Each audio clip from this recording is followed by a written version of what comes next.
प्यारे बच्चों नमस्ते, वेलकम टू द टेलीगन स्टडीज़। आज हम लोग पढ़ने वाले हैं 9th क्लास की बुक का एक चैप्टर जिसका नाम है द लॉस्ट चाइल्ड। अब ये जो चैप्टर है वो हमारी मूवमेंट्स की बुक का है। तो ये जो द लॉस्ट चाइल्ड चैप्टर है उसको लिखा किसने? मुल्कराज आनंद जी ने इस चैप्टर को लिखा है। ये चैप्टर जो है वो किसी बच्चे की किडनैपिंग के बारे में नहीं है। ये चैप्टर जो है वो इसमें क्या होता है कि बच्चा जो है वो एक मेले में जाता है अपने पेरेंट्स के साथ और वहाँ पर खो जाता है। तो इनिशिएशन में क्या होता है कि एक मतलब छोटा बच्चा होता है। अब बच्चा जो होता है वो क्या करता है अपने पेरेंट्स के साथ स्प्रिंग सीज़न में, कौन सा सीज़न है? स्प्रिंग सीज़न में क्या करता है वो अपने पेरेंट्स के साथ मेला घूमने जाता है, यानी कि फेयर में जाता है, मेला घूमने जाता है। तो जब वो वहाँ जाता है तो मतलब बच्चा जो होता है वो कैसा होता है? फैसिनेटिंग होता है। फैसिनेटिंग मतलब वो जल्दी ही चीज़ों से क्या हो जाता है? आकर्षित हो जाता है। जैसे हम लोग बचपन में क्या होते थे, हमें कोई भी नई चीज़ दिख जाती थी तो हम लोग को ये लगता था कि वाओ ये कितनी अच्छी है, ऐसा कुछ लगता था। तो ऐसे ही वो जो बच्चा था वो भी छोटा था और इसलिए वो काफ़ी फैसिनेटिंग था। तो जब वो अपने पेरेंट्स के साथ फेयर में जा रहा होता है, मेले में जा रहा होता है, तो वो देखता है कि कुछ लोग पैदल चल के भी जा रहे हैं मेले की तरफ, कुछ लोग ब्लॉक कार्ट से भी जा रहे हैं, तो इस तरह से जा रहे होते हैं। तो जब बच्चा मेले में जा रहा होता है तो रास्ते में उसको क्या है? स्टॉल्स मिलते हैं काफ़ी सारे। तो शुरू में उसे एक टॉय शॉप दिखती है। टॉय शॉप में वो क्या है? टॉय खरीदना चाहता था।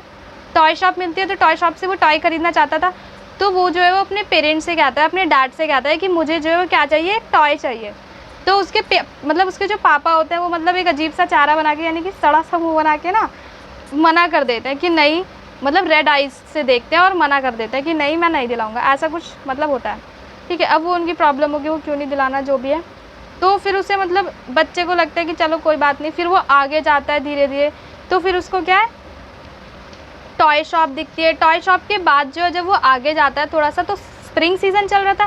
तो स्प्रिंग सीज़न में क्या होता है? बटरफ्लाइज वगैरह, नए नए फूल खिलते हैं, कीड़े वगैरह, अर्थवॉर्म्स वगैरह, वो काफ़ी सारे जो है वो रास्ते में क्या है दिख रहे थे।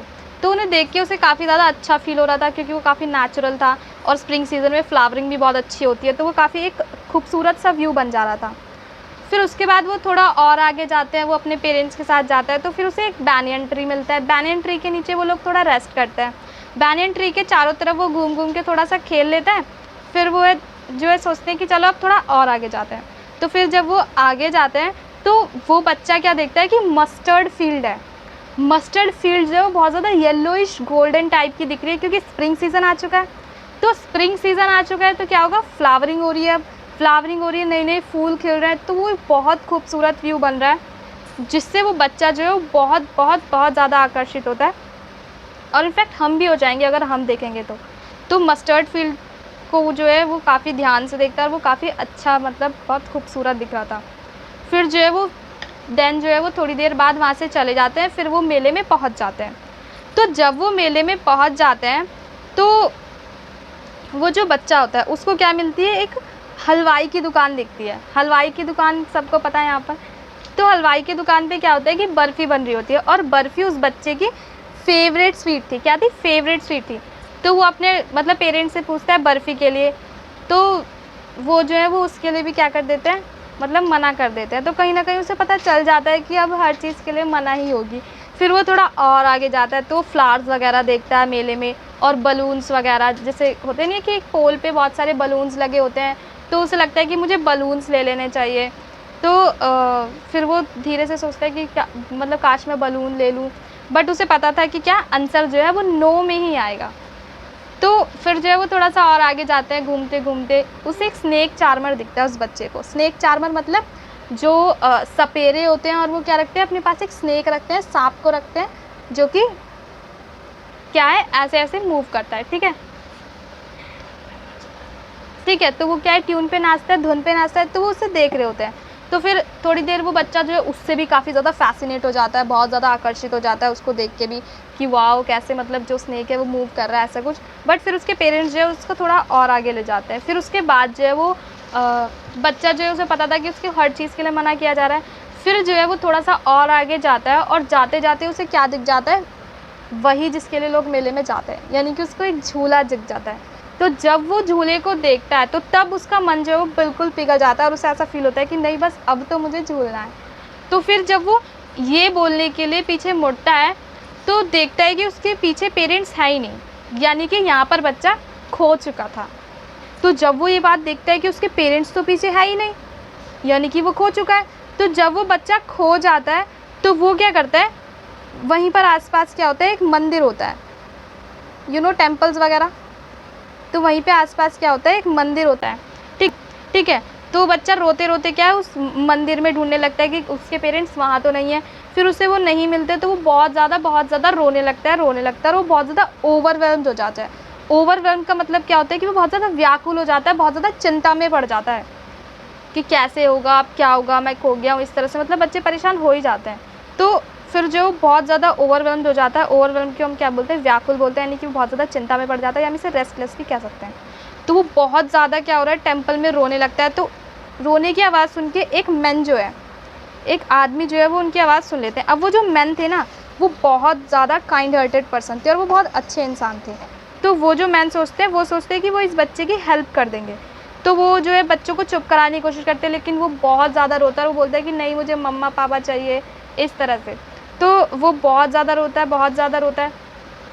तो जो मैन है वो क्या सोचते हैं कि शायद ये बच्चा अगर डिस्ट्रैक्ट हो जाए, अलग चीज़ होती है, तो शायद ये रोना बंद कर दे। तो जो मैन है उन्हें वही चीज़ें दोबारा से मतलब बोलता है कि चलो तुम्हें स्वीट्स खिला देता हूँ, या फिर तुम्हें मतलब बर्फ़ी खानी है तो तुम खा सकते हो। तो वो मना कर देता है, वो सोचता है कि चलो कुछ और पूछ लेता हूँ। तो बोलते हैं कि चलो तुम झूला झूल लो या फिर स्नेक चार्मर को देख लो। ठीक है। तो वो उसका माइंड जो है वो डिस्ट्रैक्ट करने की बहुत कोशिश करते हैं, बट उस वक्त उस बच्चे को वो फेयर जो है वो एकदम मीनिंगलेस लगने लगा था, यानी कि उस मेले का उसके लिए कोई मतलब ही नहीं था। क्योंकि पेरेंट्स जो होते हैं, हर बच्चे के लिए पेरेंट्स उनकी फ़र्स्ट इम्पॉर्टेंस है, यानी कि पहली ज़रूरत है। पेरेंट्स से उनकी एक सेंस ऑफ बिलोंगिंगनेस जुड़ी होती है, वो उनसे जुड़े होते हैं। बट जब उसने देखा उस बच्चे ने कि पीछे उसके पेरेंट्स ही नहीं है, भले ही वो उसको हर चीज़ के लिए मना कर रहे हो, बट पेरेंट्स ना होने की वजह से वो बहुत ज़्यादा चिंता में पड़ जाता है और क्या होता है, वो फेयर भी उसके लिए मीनिंगलेस हो जाता है।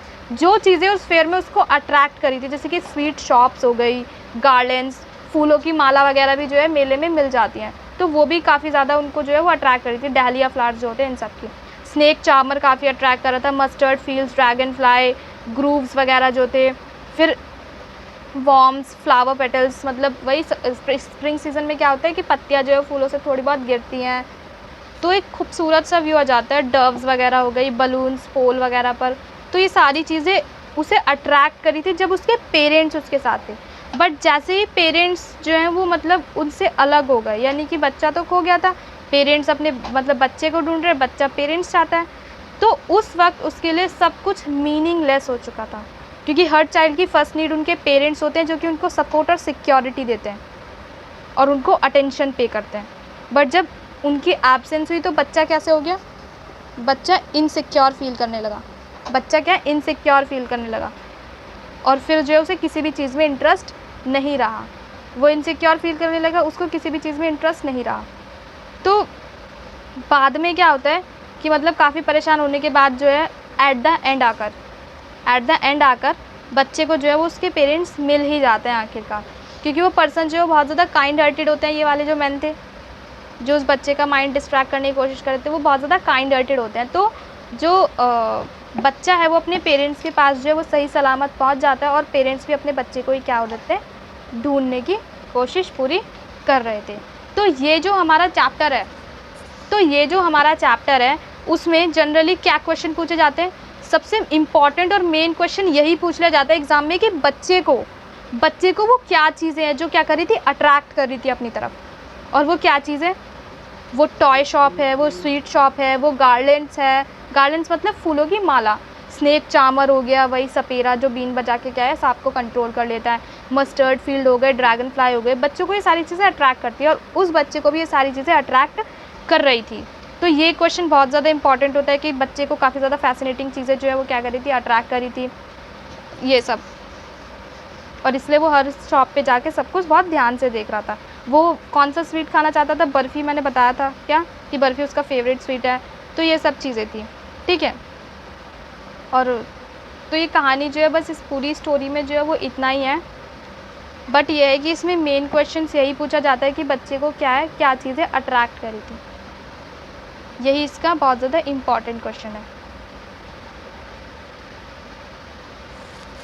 यही इसका क्या है, सबसे ज़्यादा इंपॉर्टेंट क्वेश्चन है और यही हमारी कहानी जो है वो ख़त्म हो जाती है। होप कि आप सबको ये कहानी जो है बहुत ज़्यादा पसंद आई होगी। अगर ये कहानी पसंद आई है तो आप इस चैनल को क्या करें, सब्सक्राइब करें, शेयर करें और कमेंट करें। आप इससे पहले हमारी द रॉड नॉट टेकन की पोयम भी देख सकते हैं, उसमें भी पोयम को क्या हिंदी में अच्छी तरह से एक्सप्लेन किया गया है। सो लिंक आपको डिस्क्रिप्शन बॉक्स में मिल जाएगा और आप चाहे तो इससे नेक्स्ट चैप्टर यानी कि द एडवेंचर ऑफ टोटो वो भी पढ़ सकते हैं, वो आपको प्लेलिस्ट में मिल जाएगा। ठीक है, बाय, नमस्ते, बाय बाय।